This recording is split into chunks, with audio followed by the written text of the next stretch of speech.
તડકા છાયાનો છુંદો ખાંડ અને કેરીના પરફેક્ટ માપ સાથે આ રીતે બનાવશો ને તો આખું વર્ષ તમારો છુંદો રસરસતો અને એકદમ લાલ ચટાક રહેશે. હેલો ફ્રેન્ડ્સ, સુપર મેજિક રસોઈમાં મિત્રો હું આપનું સ્વાગત કરું છું. આજે હું છુંદાની એટલે કે કેરીના છુંદાની રેસીપી તમારી સાથે શેર કરું છું. ગમે તો લાઈક કરજો, શેર કરજો અને નવા મિત્રો સબસ્ક્રાઈબ કરવાનું ના ભૂલતા અને બાજુમાં રહેલ બેલ આઇકનને પણ પ્રેસ કરી દેજો જેથી કરીને લેટેસ્ટ વિડીયોની માહિતી તમને મળતી રહે અને બાજુમાં રહેલ હાઈ બટનને પણ પ્રેસ કરજો જેથી કરીને અમુક પોઈન્ટ્સ મળતા રહે. તો હવે આપણે કેરીનો છુંદો બનાવવા માટે અત્યારે મેં 1 કિલો કેરી લીધી છે. જે માર્કેટમાંથી લઈ આવીને ત્યારે ધોઈને અને એકદમ કોરા કપડાથી લૂછી નાખવાની એટલે મોઇશ્ચર બિલકુલ ના રહે. જો સેજી પણ મોઇશ્ચર હશે ને તો તમારો છુંદો બગડી જશે.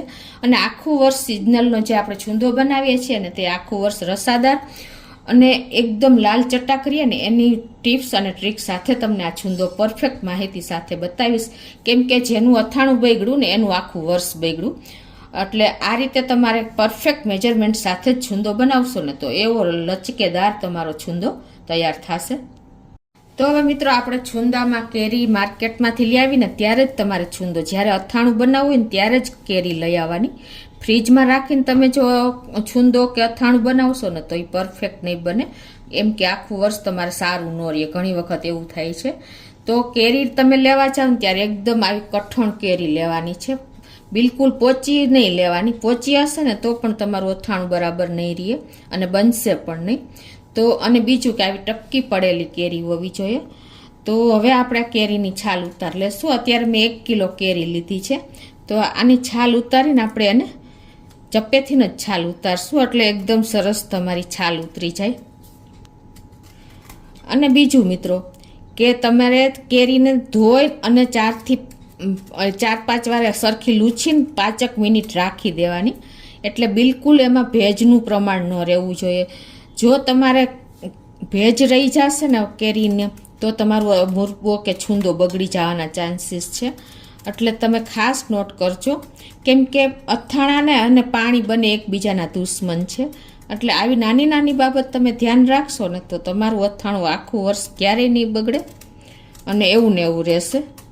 અને કેરીને જો આવો સફેદ ભાગ આવે ને ત્યાં સુધી તમારે એની છાલ ઉતાર લેવાની છે. તો એટલે એકદમ સરસ તમારો મુરબ્બો જલ્દી તૈયાર થઈ જશે અને મુરબ્બો પણ સરસ સોફ્ટ રહેશે. તો હવે આપણે અત્યારે આ કેરીની છાલ ઉતારી અને અત્યારે હું આ મોટા હોલવાળી ખમણી લઉં છું એટલે મુરબ્બો સરસ આપણો છુંદો તૈયાર થાય. તો આ રીતે આપણે એને કેરીને આ રીતે ઊભી રાખીને અને આમ લાંબી સ્લાઇસમાં આપણે આમ કટિંગ કરશું એટલે આપણું ખમણ તૈયાર થાય ને લાંબી સ્ટ્રીપમાં થાય. જો આવી રીતે એકદમ સરસ મોટું તૈયાર થાય. તો આ રીતે આપણે કેરીને ખમણી લેશું. તો આ રીતે જો આપણે ખમણ તૈયાર કરી લીધું છે અને હવે આમાં આપણે એકદમ થોડુંક આપણે 1 ચમચી જેવું મીઠું નાખી દેશું અને એને આ રીતે આપણે મિક્સ કરી. તમે હળદર નાખતા હો તો હળદર નાખી શકો છો પણ હું નથી નાખતી. અને હવે એને તમારે જે તપેલામાં રાખવું હોય ને એમાં જ નાખી દેવાનું છે. હવે આને આપણે મીઠું મિક્સ કર્યા પછી 10 થી 15 મિનિટ આ રીતે ઢાંકીને રાખી દેશું. તો આને 10 થી 15 મિનિટ થઈ ગઈ છે અને જુઓ આપણે છુંદામાં મીઠું નાખ્યું ને એને હવે તમારે આમાં પાણી કાઢવાનું નથી. ઘણા લોકો જો મીઠું તમારે હળદર એડ કરવી તો કરી શકો છો પણ હું નથી કરતી. પણ આ સ્ટેજ હવે આપણે 10 થી 15 મિનિટ રાખ્યા પછી જો એમાંથી પાણી તમે કાઢી લેશો ને તો છુંદો ઘણી વખત તમારો કોરો થઈ જાય છે. એટલે કે જેવો જોઈએ એવી ખટાશ ગળાશ પરફેક્ટ નથી રહેતી. તો હું પાણી નથી કાઢતી. આજ એ જીટી જ આમ જ તમે ખાંડ મિક્સ કરી દઉં છું. તો આપણે અત્યારે કિલો કેરી લીધી છે તો એની સામે તમારે 1.5 ખાંડ લેવાની છે. એટલે કે કિલા સામે 1.5 કિલો ખાંડ લેવાની છે. અને ખાંડ તમે બને ત્યાં સુધી છે ને દળેલી લેશો ને તો જલ્દી એકદમ મિક્સ થઈ જશે. અને જો આખી ખાંડ લ્યો અને તમારે ઓગળે નહીં આ 12 કલાક કે 10 કલાક પછી તો તમારે એમાં 1 લીંબુનો રસ નાખી દેવાનો તો તમારી ખાંડ ઓગળી જશે. ઘણી વખત આખી ખાંડ લેતા હોય તો નથી ઓગળતી અને છુંદો બરાબર બનતો નથી. તો અત્યારે હું આમાં 1.5 ખાંડ એડ કરું છું એટલે કે 1.5 કિલો જેવી છે. આ દળેલી અત્યારે મેં સાકર લીધી છે મિત્રો, ખાસ નોટ કરજો. કેમ કે સાકરમાં તમે છુંદો બનાવશો અને ખાંડમાં બનાવશો ને તો તમારા છુંદાનો ટેસ્ટ પણ એટલો સરસ આવશે અને હાઇજેનિક આપણે થોડોક તૈયાર થશે. આખું વર્ષ નાના મોટા બાળકોથી વડીલો બધાને છુંદો તો ભાવે જ છે. તો આ રીતે આપણે મિક્સ કરી દેશું.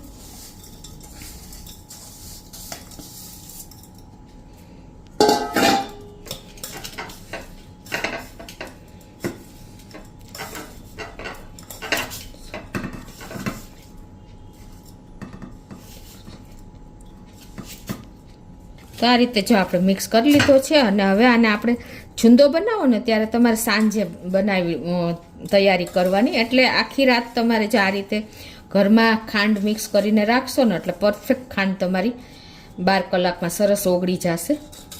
તો હવે આને ઢાંકીને આપણે સવારે સુધી રાખી દેશું અને તડકો આવશે ને ત્યારે આપણે મૂકશું અને વચ્ચે વચ્ચે આપણે હલાવતા રહેશું એટલે કેરીની મિક્સ થઈ જાય ખાંડ પરફેક્ટ.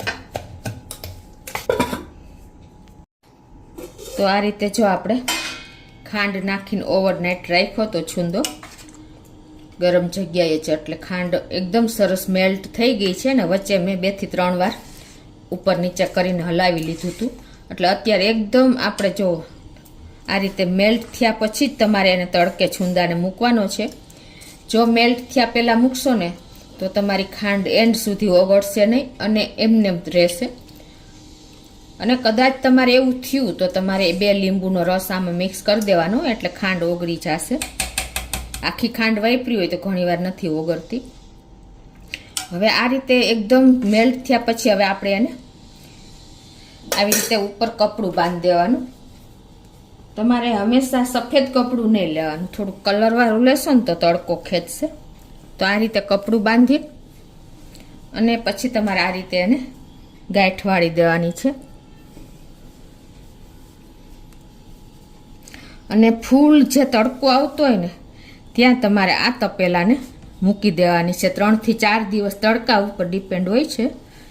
ઘણી વખત 4 દિવસમાં પણ ચાસણી થઈ જાય છે અને ઘણી વખત 1 દિવસ વધારે લાગે છે. એટલે હવે આને આપણે તડકે મૂકી દેશું. તો આ રીતે આપણે એને દરરોજ તડકે સવારે મૂકી દેવાનો અને સાંજે ઘરે લઈ લેવાનો એટલે તડકા છાયાનો મુરબો 4 દિવસમાં સરસ તૈયાર થઈ જાય છે. તો મિત્રો આપણે જો છુંદો તડકે મૂક્યો ને તડકા છાયાના છુંદાને એને 4 દિવસ જેવું થયું છે અને જો અત્યારે પરફેક્ટ આપણો છુંદો તૈયાર જ થઈ ગયો છે. કેમ કે તડકા જે રીતના હોય છે ને એટલે ટાઈમ નથી લાગતો. તમે આવી રીતે છુંદો તૈયાર થયો છે કે કેમ ખબર પડે તો તમે આ રીતે ચાસણી લેશો ને તો એક તારી ચાસણી થવી જોઈએ. જો આવી રીતે તો તમારો છુંદો તૈયાર છે. આમાં આપણે મસાલો કરી લેશું. તો નાના ટુકડા 2 તજના ટુકડા નાખી દેશું કટકા કરીને. આ રીતે એનો ટેસ્ટ બહુ સરસ લાગે છે. 8 થી 10 લવિંગ અને 1 ટેબલ સ્પૂન જેવું આપણે જીરું આ રીતે હાથેથી મસરીને નાખશું. આખું જીરું છે એટલે એની સ્મેલ સરસ આપણે મુરબામાં આવે છે. મુરબો એટલે કે છુંદો. તો આ રીતે આપણે તમારે બાળકો ન ખાતા હોય તો તમે સ્કીપ પણ કરી શકો છો, પણ આ જીરા વગરનો ટેસ્ટ સારો નથી લાગતો. એક વખત ચોક્કસ જીરું નાખીને ટ્રાય કરજો.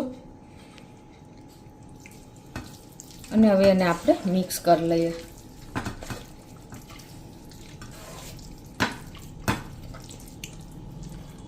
હવે આપણે 2.5 ચમચી જેવો હું અત્યારે કાશ્મીરી લાલ મરચું લઉં છું. તમારે તીખું ખાવું હોય તો 2 અડધું કરી શકો છો.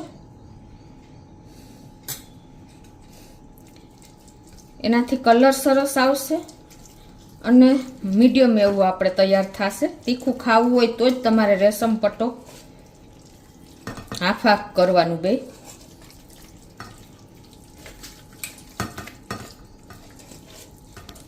તો આ રીતે આપણે બધા મસાલા લાલ મરચું પાવડર મિક્સ કરી લીધું છે. હજી આપણે આને એકદમ મસાલા સરસ આની આરે મેચ થઈ જાય ને છુંદા સાથે એટલે 2 કલાક તમે તડકે મૂકવાનો છે.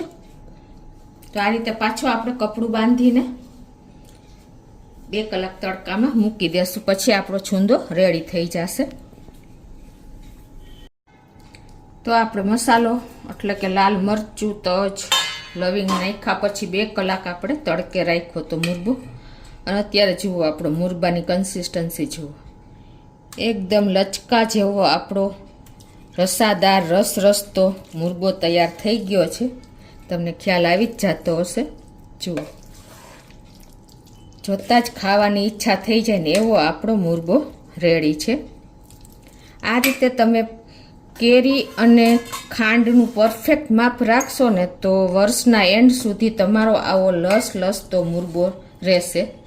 એટલે કે કેરી કરતાં 1.5 તમારે ખાંડ લેવાની છે. 1 કિલો કેરી હોય તો તમારે 1.5 કિલો સામે ખાંડ લેવાની છે. અત્યારે આપણે સાકરનો પાવડર જ વાપર્યો છે. તો હવે આપણે એકદમ ક્લીન કરેલી અને તડકે તપવીને રેડી કરેલી આપણે બરણીમાં મુરબાને ભરી લેશું.